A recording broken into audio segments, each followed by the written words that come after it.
Hello everyone, I am Anupam, you are watching in feed. Bihar में special intensive revision खत्म हो चुकी है। 1 अगस्त 2025 को इलेक्शन कमीशन ऑफ इंडिया ने बिहार एसआईआर ड्राफ्ट 2025 अपनी वेबसाइट पे डाल दी है और इलेक्शन कमीशन ऑफ इंडिया ने बिहार के लोगों को कहा है कि वो अपना एपिक नंबर डाल के इलेक्शन कमीशन की वेबसाइट पे चेक कर सकते हैं कि वो जो ये नई ड्राफ्ट लिस्ट आई है उसमें है या नहीं है। इनफीड के नीरज हमारे साथ जुड़े हैं, उनसे हम जानने की कोशिश करेंगे। तो नीरज, स्वागत है आपका इस प्रोग्राम में और हमें बताएं कि इस ड्राफ्ट के क्या मायने हैं और बिहार में किस तरह की सियासत चालू हो चुकी है। Thank you Anupam. Special intensive revision जो है, अब वो सत्यापन जो वोटर्स का हो रहा था वो खत्म हो चुका है और 1 अगस्त को, जैसे कि आपने बताया कि इलेक्शन कमीशन ने उसको बाहर पब्लिक में पब्लिश कर दिया गया है। उसके कुछ मैं आंकड़े पहले बता दूं, उसके बाद हम उस पर इन डेप्थ बात करेंगे कि एसआईआर के पहले, स्पेशल इंटेंसिव रिवीजन के पहले जो जनवरी में कराया गया था रिवीजन, उसके अकॉर्डिंग 7.89 करोड़ वोटर्स बिहार में थे। उसके बाद एसआईआर हुआ और जो आंकड़े अब बन रहे हैं वो है 7.24 करोड़ के, यानी कि सीधे सीधे 65 लाख जो वोटर्स हैं उनका नाम अब काट दिया गया है। किस बेसिस पे काटा है वो भी मैं आपको बता दूं कि अप्रोक्सीमेटली 22 लाख जो लोग हैं उनकी मृत्यु की वजह से उनका जो वोटर लिस्ट से नाम निकाल दिया गया है। 7 लाख जो वोटर्स हैं वो रजिस्टर्ड है एक से ज्यादा जगह पर, इसलिए उनको भी वहां से निकाल दिया गया है। और अप्रोक्सीमेटली 35 लाख जो वोटर्स हैं या तो वो परमानेंटली माइग्रेट कर चुके हैं, पलायन कर चुके हैं किसी और स्टेट में या कहीं और, या वो मिल नहीं रहे।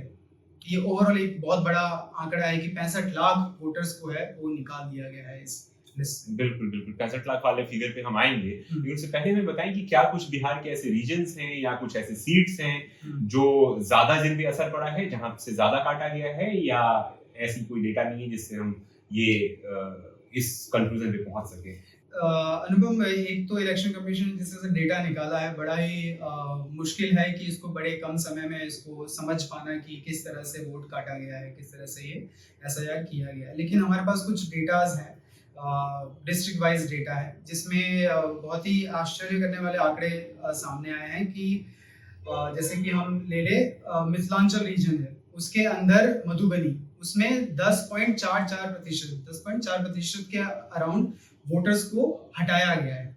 इन टर्म्स ऑफ नंबर्स भी वो कितना होता है अगर आप बताते चले साथ साथ? जी तो मधुबनी में जो 10.44% जो हटाया गया है इलेक्टर्स को, जो वोटर्स को निकाला गया है, 24/6/2025 यानी एसआईआर के पहले वो जो आंकड़ा था वो था 33 लाख 0.76 कुछ का। ये एसआईआर करने के बाद अब बन गया है 30 लाख 2 फॉर समथिंग का, यानी कि सीधा सीधा यहाँ पे काटा गया है। आप देख लीजिए कि 3,52,545 लोगों का नाम मधुबनी से। फिर हम आते हैं भागलपुर पर कि भागलपुर में पहले जो आंकड़ा था वो था 24 लाख अराउंड का। एसआईआर करने के बाद अब वो हो गया है 21,55,802, यानी कि करीब करीब 2,44,612 वोटर्स जो है वो वहां से भी काट दिए गए हैं। तो हम परसेंटेज में देखें तो 10.19% का ये काटने का आंकड़ा है। 10% अगर वोटर्स का नाम काटा गया है तो ऐसे और भी जिले हैं क्या जहाँ पे 10% से ज्यादा? जी बिल्कुल, तो 10% से ज्यादा वाले जो जिले हैं, आई गेस गोपालगंज में सबसे ज्यादा है, गोपालगंज में 15। जी मैं उस पर आता हूँ कि किशनगंज जो है वहाँ पे 11.82% जो है वो वोटर्स को काट दिया गया है। पूर्णिया है, वहाँ पे 12% के करीब वोटर्स को निकाल दिया गया है। फिर पूर्णिया, किशनगंज, ये सारे सीमांचल के रीजन से। हाँ, पूर्णिया, किशनगंज जो है ये अपना सीमांचल रीजन में आता है। उसके बाद फिर हम देखेंगे कि गोपालगंज जो भोजपुर रीजन में आता है, वहां पर जो काटने का जो आंकड़ा है वो है 15.09% का। तो इतने वोटर्स का नाम गोपालगंज में टोटल कितने थे वोटर्स? टोटल वोटर्स जो थे मैं आपको बता देता हूँ कि गोपालगंज में 20,55,845 का नंबर था बिफोर एसआईआर। उसके बाद जो आंकड़ा सीधे हो गया है वो है 17,45,482 समथिंग। तो सीधे सीधे काटा गया है ये 3,10,363 लोगों का मत। इंटरेस्टिंग चीज एक और है कि इसमें काफी जो डिस्ट्रिक्ट्स हैं, जो जिले हैं, वो उसमें मुस्लिम का जो पॉपुलेशन है वो बहुत ज्यादा है। जैसे कि आप किशनगंज ले लीजिए, वहाँ पे 68% जो है वो मुस्लिम पॉपुलेशन है वहाँ पे। फिर पूर्णिया आप ले लीजिए तो 38.4% जो है वो मुस्लिम है। कटिहार आप लीजिए तो 44% जो मुस्लिम पॉपुलेशन है। वैसे आप गोपालगंज में तो आंकड़ा उतना नहीं है, पर भागलपुर जो है जहाँ पे 10% ज़्यादा काटा गया है, वहाँ पे 18% जो है पॉपुलेशन आबादी वो मुस्लिम की है। नीरज, आप हमें ये बताएं, 2025 में ये स्पेशल इंटेंसिव रिवीजन करके 65 लाख लोगों का नाम काटा गया। उससे पहले 2024 में जब लोकसभा का इलेक्शन हुआ, लोकसभा के इलेक्शन के बाद स्पेशल समरी रिवीजन हुआ था, जो आई गेस जून से अक्टूबर तक चला था, जून से अक्टूबर नवंबर तक चला था 2024 में, और उसके बाद इलेक्शन कमीशन ऑफ इंडिया ने कुछ डेटा रिलीज की थी। तो वो डेटा पॉइंट्स हैं क्या आपके पास? ये जनवरी 2025 में जो रिलीज किया गया था, उसके अंदर 5,85,304 जो इलेक्टर्स का नंबर है उनको हटाया गया था। किस आधार पर कि उनकी मृत्यु हो गई है या फिर वो स्थानांतरित हो गए हैं, माइग्रेट कर चुके हैं, पलायन कर चुके हैं, या फिर डुप्लीकेट वोटर्स हैं। तो वो आंकड़ा था 5,85,304 का। अब जो सीधा नंबर जो आ रहा है सीधा सीधा वो है 65 लाख का। तो जनवरी और अब हो गया अगस्त, बहुत कम समय में 65 लाख का आंकड़ा कैसे पहुंच गया? और एक बात तो ये भी है ना कि इलेक्शन कमीशन जो स्पेशल समरी डिवीजन भी करती है, स्पेशल समरी डिवीजन में भी वो डोर टू डोर ही जाते हैं, हाउस टू हाउस ही सर्वे होता है वो। जी देखिए, बिल्कुल हाउस टू हाउस सर्वे ही किया गया था। ये वहाँ के जो बीएलओस थे उन्होंने ये सारा काम किया गया था, और वहाँ पे करने के बाद ये सत्यापन हुआ, और सत्यापन के बाद ये 5,85,304 लोगों को वहाँ से निकाला गया, वोटर डिलीट किया गया वहाँ से कि वो एलिजिबल नहीं थे। तो ये बहुत ही मेजर डिफरेंस है कि जनवरी में 5,85,304 था और अब 65 लाख लोग अचानक से कैसे आ गए, पलायन कैसे कर गए इतने सारे लोग, उनकी मृत्यु कैसे हो गई, या फिर वो डुप्लीकेट वोटर्स कैसे वो निकल गए। और अगर निकल गए तो क्या उस वक्त भी वो एक्टिव थे उस चुनाव में? 2024 में जो चुनाव हुआ था, क्या उस वक्त भी ये 65 लाख में से इतने सारे लोग एक्टिव थे? और 2024 के चुनाव से जस्ट पहले भी जो रिवीजन हुई थी वोटर लिस्ट की, उसमें से भी 16 लाख नेम्स वे रिमूव्ड। उससे पहले भी 2024 के इलेक्शन से पहले भी उतने नामों को हटाया गया था। देखिए, एक और चीज मैं आपको बता दूं कि अभी जो लिस्ट निकली है, इसमें पटना में सबसे ज्यादा वोटर्स का नाम निकाला गया है, 3.95 लाख वोटर्स का। और उसके बाद फिर 3 लाख से ज्यादा वोटर्स जो हैं वो ईस्ट चंपारण से, मधुबनी से, गोपालगंज से हैं। और उसके बाद 10 डिस्ट्रिक्ट जो हैं उसमें 2 लाख से ज्यादा के करीब वोटर्स को निकाला गया है। और ऐसे 13 डिस्ट्रिक्ट जो हैं उसमें से मोर देन 1 लाख, 1 लाख से ज्यादा जो इलेक्टर्स हैं उनको वहां से निकाल दिया गया है। कुछ क्वेश्चंस अब जाहिर खड़े हो रहे हैं, तो इस पे अपोजिशन पार्टीज का क्या कहना है, अपोजिशन कैसे तैयारी कर रही है? क्योंकि ये अगर बिहार कास्ट सेंसस का डेटा हम याद करें तो बिहार कास्ट सेंसस में जो ओवरऑल आबादी का नंबर दिया गया था वो that was around 13 crore, 13 crore, है ना? और अगर उस डेटा को हम कोशिश करें कि जो नेशनल फैमिली हेल्थ सर्वे होता है, जो ministry of health and family welfare government of India करती है, तो 19 से 21 का जो नेशनल फैमिली हेल्थ सर्वे था उसके हिसाब से बिहार में 31% के करीब 15 साल से कम के बच्चे हैं।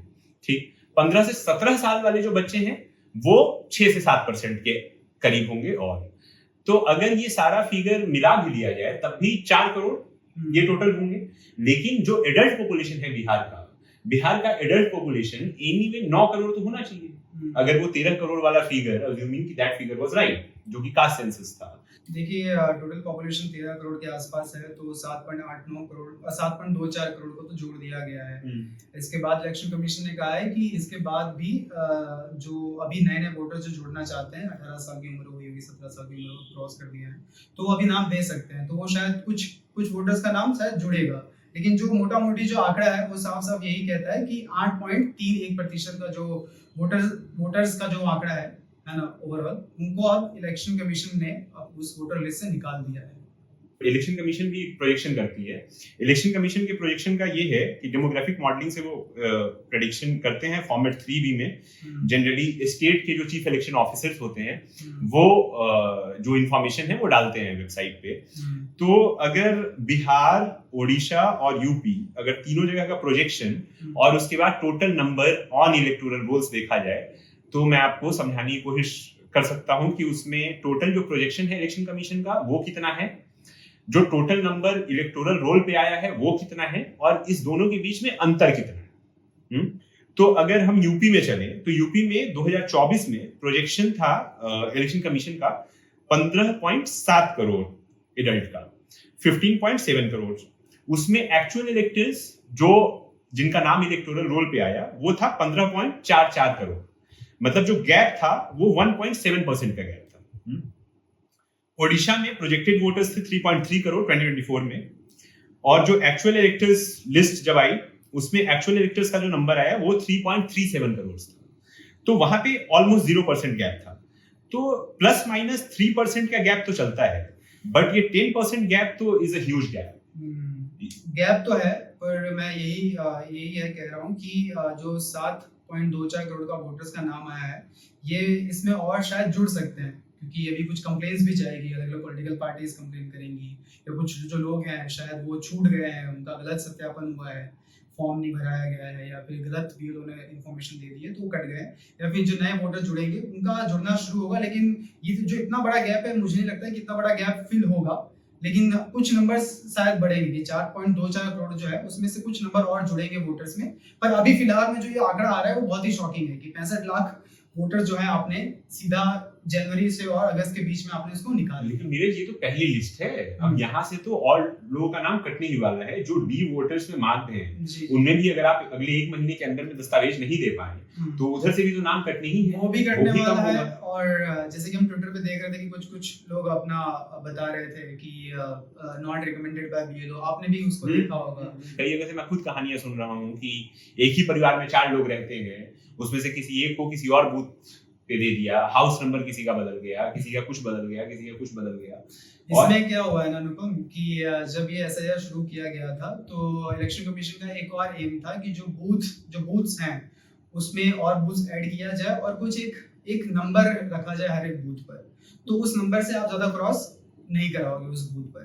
तो अलग अलग बूथ पे अगर तुम्हारा नंबर फॉर सपोज की 12,000 है तो 12,000 फिल हो गया उस बूथ पर, तो बाकी के जो लोग हैं वो अलग बूथ पर हो जाएंगे। तो शायद लोगों ने इस तरह से किया होगा। अब इस करने की वजह से जैसे कि आप बता रहे थे और कहानी हमें पता चल रही थी कि जो लोग बूढ़े हैं जिनकी उम्र बहुत ज्यादा है उनको 8-9 किलोमीटर 10 किलोमीटर जो है दूर भेज दिया गया। तो इसमें गड़बड़ी तो हुई है, गड़बड़ी इलेक्शन कमीशन ने किया है, जो कि साफ साफ अब नजर आ रहा है। क्योंकि आप ट्विटर पे जाएंगे तो कुछ पोस्ट ऐसे दिखते हैं जहाँ पे उनका नाम में ही गड़बड़ी है, मकान नंबर में ही गड़बड़ी है ना।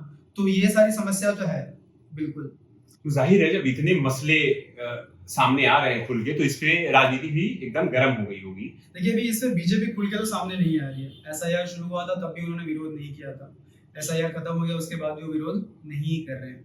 ऑपोजिशन जो है वो विरोध कर रही है और करना लाजमी भी है कि इतने कम समय में इतना बड़ा जो एसआईआर करा दिया गया और उसके बाद इसका नतीजा दिख रहा है कि 65 लाख लोगों का वोट कट गया है। अब हम जब इसको देखते हैं कि किस किस जगह पे कटा गया है तो फिर ऐसा समझ आता है कि ये जहाँ पे बीजेपी है वहां पे भी उतना वोट ज्यादा कट रहा है, जहाँ पे इंडिया अलायंस है, आरजेडी है, अलग पार्टी है, वहां पे भी उतना वोट कट रहा है। तो बड़ा कंफ्यूजिंग मामला है अभी फिलहाल तो।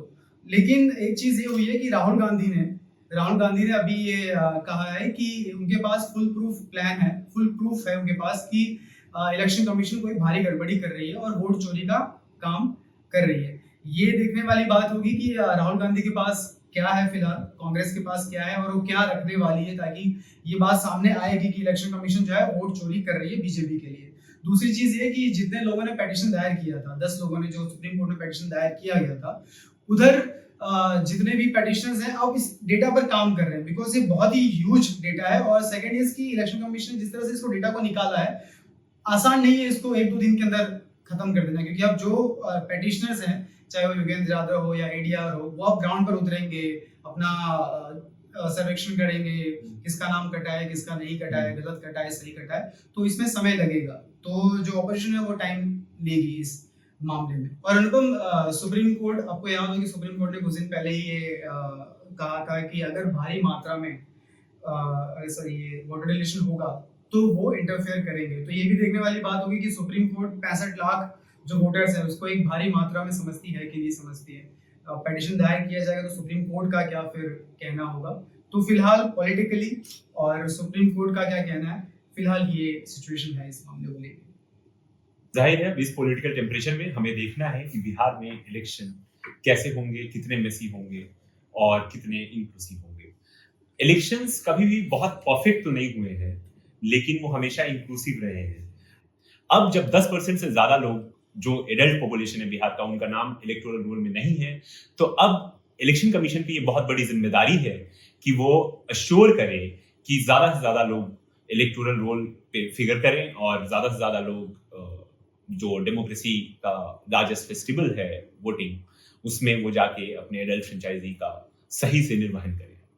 आप देखते रहिए इनफीड। देश दुनिया की बाकी खबरों पे भी हमारी नजरें बनी हुई है और हम आपके लिए लेके आते रहेंगे स्पेशल प्रोग्राम्स। शुक्रिया, थैंक यू।